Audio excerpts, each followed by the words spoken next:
From the parameterization in Dixie, we know that the device needs to have 264 function points. Therefore, we are going to download the file with that exact amount of function points from the SIPROTEC Function Point Manager. First, we log in using our credentials. In our account, we can see the budget of function points available.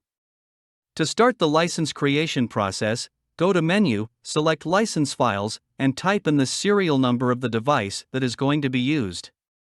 We click on this icon to actualize the information.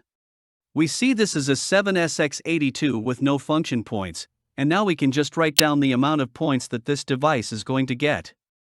Then we generate the license file. We get the confirmation window. So here we can check if the serial number is the right one, and if the amount of function points corresponds to what we need, and then we confirm to generate the final file.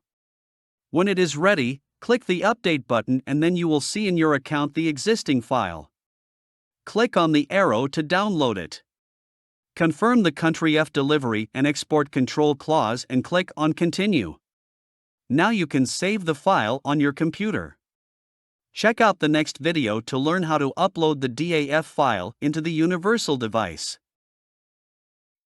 For more useful how-to videos on electrification and automation, go to siemens.com/protips.